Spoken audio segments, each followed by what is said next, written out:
Students welcome back. तर नाव will discuss about it. आम्ही दिसतोय व्यवस्थित, माझा फेस वगैरे तुम्हाला दिसतोय. तर आपण आता dual mode and multi mode operations या ठिकाणी मी एक्सप्लेन करणार आहे. तर याच्या आधी आपण ऑपरेटिंग सिस्टमचं स्ट्रक्चर पाहिलं होतं, बरोबर. त्या ठिकाणी तुम्हाला मल्टीटास्किंग मल्टी प्रोग्रॅमिंग्स मी त्या ठिकाणी तुम्हाला शिकवले होते. तर त्याचबरोबर आपल्याला ड्युअल मोड आणि मल्टी मोड ऑपरेशन्स त्या ठिकाणी आपण आता बघणार आहे. तर what is a dual mode? Dual mode म्हणजे काय? दोन.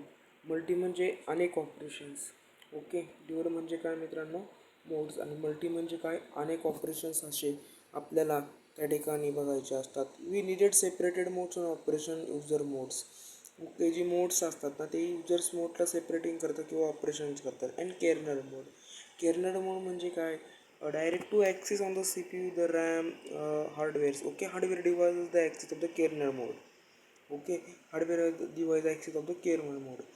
Also called the superior mode. Superior mode काय करतं की तुमची सिस्टमची सुरक्षा झाली, सिस्टम सिक्युरिटी झाली, हार्डवेअर सिक्युरिटी यासारखे जे तुमचे सिस्टम्स असतात त्या ठिकाणी तुम्हाला सुपिरियस मोड, सिस्टम मोड्स वगैरे झाले, प्रोविगिट modes, a bit called the mode bit. Okay, the mode bit is added to hardware the computer inside the current mode. द हार्डवेअर म्हणजे काय? तुमचं पार्ट्स वगैरे झाले, मदरबोर्ड झाले वगैरे, SMP वगैरे झाले, हे काय करतात? कशावर एम्बेडेड असतात, म्हणजे कशावर करंट मोड असतात? ते केर्नलवर असतात, केर्नल मोडवर असतात.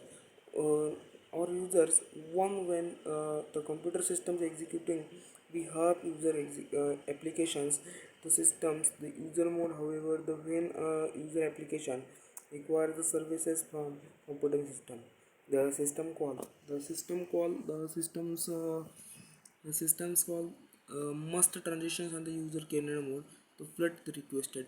जी तुमची कम्प्युटर सिस्टम आहे ती कशासाठी एक्झिक्यूट करते? Behalf of the users applications. Okay, users ॲप्लिकेशन्ससाठी ती एक्झिक्युटिंग करते. म्हणजे एक्झिक्यूट करणं म्हणजे आतून किंवा हातीने, म्हणजे देणं, म्हणजे त्याला आपल्याला द्यायचं आहे. एक्झिक्यूट करणं म्हणजे काय करायचं? डेटा त्याला आपल्याला द्यायचं आहे किंवा काम द्यायचं आहे. मल्टीमोड ऑपरेशन्स ते काय झालं आपलं? त्याला आपण काय देणार आहे? काम देणार आहे, बरोबर. तर system is user mode. The system is काय आहे? तुमचं युजर मोड्स आहे. The when user applications, in user applications request to services operating system.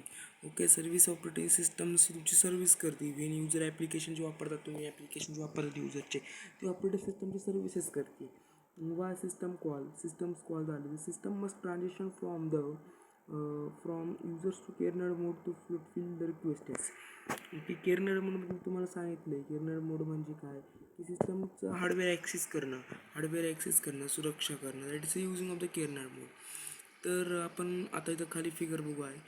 तर वरच्या बॉक्समध्ये तुम्हाला 2 मिनटं मी तुम्हाला पेन घेतो. तर तुम्हाला इथं हा जी वरचा बॉक्स जी आहे, तो वरच्या बॉक्समध्ये तुम्हाला युजर प्रोसेस दिसतं. युजरची प्रोसेस कशा पद्धतीने या ठिकाणी तुम्हाला चाललेली आहे. तर त्या ठिकाणी तुम्हाला युजरचं प्रोसेस मला बघायला भेटत आहे. तर या ठिकाणानंतर खाली केर्नल मोड ॲक्सेस बघा. केर्नल मोड कसं ॲक्सेस झालेला आहे, इथून बघू शकता ॲक्सेस झालेला आहे. यूज प्रोसेस एक्झिक्युटिंग, तुम्ही इथं प्रोसेस तुम्ही तिला दिली.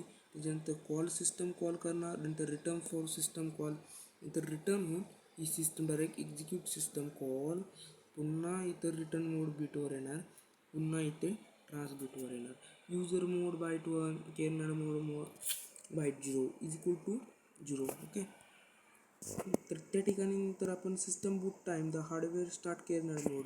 ओके, तर मी तुम्हाला केर्नल मोड याबद्दल मी तुम्हाला सांगितलं की केर्नल मोड काय असतो, म्हणजे काय की हार्डवेअरला ते ॲक्सेस करते. मग काय झालं इथं? System boot time, the hardware start the kernel mode, the loaded and the start user application user mode. जेव्हा तुमचं ऑपरेटिंग सिस्टम चालू लोड होतं किंवा SSD हार्ड डिस्कमधून ते लोड होतं, त्यानंतर डायरेक्ट तुम्हाला ॲप्लिकेशन्स इन युजर मोडवर येतं, बरोबर. डायरेक्ट ॲप्लिकेशन तुम्हाला दाखवतं की ते असं ॲप्लिकेशन्स आहेत. त्यानंतर whenever trap interrupt occurrence hardware switches from user mode and kernel mode. त्यानंतर तुम्हाला केर्नल मोड बरोबर.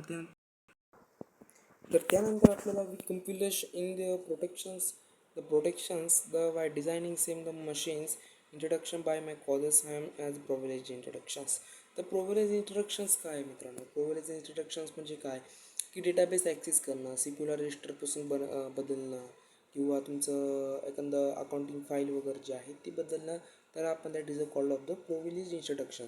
The hardware allow privilege introduction to be executed only kernel mode if an attempt is made execute privilege introduction mode. User mode, the hardware does not execute the introduction by rather threat in illegal and traps of operating systems.